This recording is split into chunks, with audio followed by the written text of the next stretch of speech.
नमस्कार दोस्तों, स्वागत है आपका आज की कहानी में। क्या आपने कभी इस बात पर ध्यान दिया है कि सांपों की जीभ आगे से दो हिस्सों में क्यों बटी हुई होती है? इसके पीछे एक पौराणिक कहानी बताई जाती है जो हैरान कर देती है। जानते हैं आज इस कहानी के बारे में।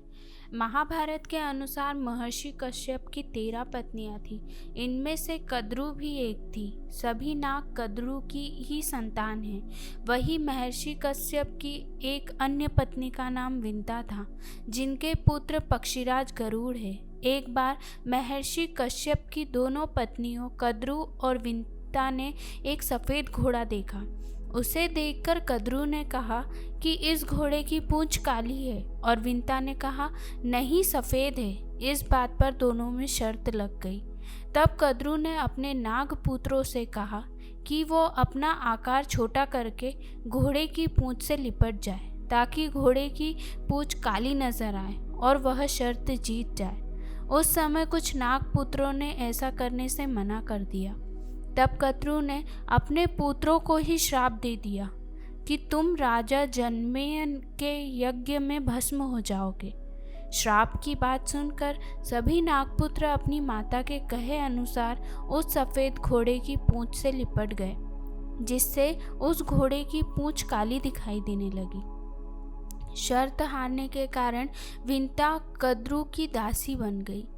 जब विंता के पुत्र गरुड़ को ये बात पता चली कि उनकी माँ दासी बन गई है, तो उन्होंने कद्रु और उनके नागपुत्रों से पूछा कि तुम्हें मैं ऐसी कौन सी वस्तु ला कर दूँ जिससे कि मेरी माता तुम्हारे दासत्व से मुक्त हो जाए।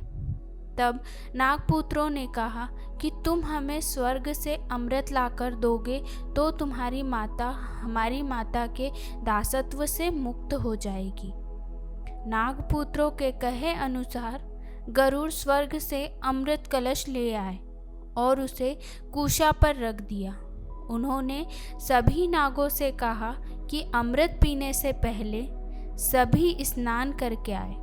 गरुड़ के कहने पर सभी नाग स्नान करने चले गए, लेकिन इसी बीच देवराज इंद्र वहां आ गए और अमृत कलश लेकर पुनः स्वर्ग चले गए। जब सभी नाग स्नान करके आए तो उन्होंने देखा कि कुशा पर अमृत कलश है ही नहीं।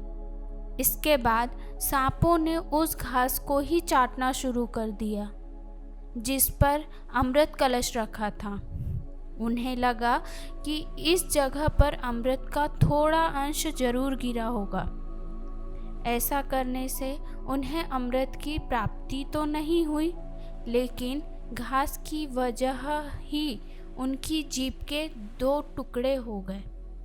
दोस्तों, यही कारण था कि आज भी सांपों की जीभ 2 टुकड़ों में बटी हुई है।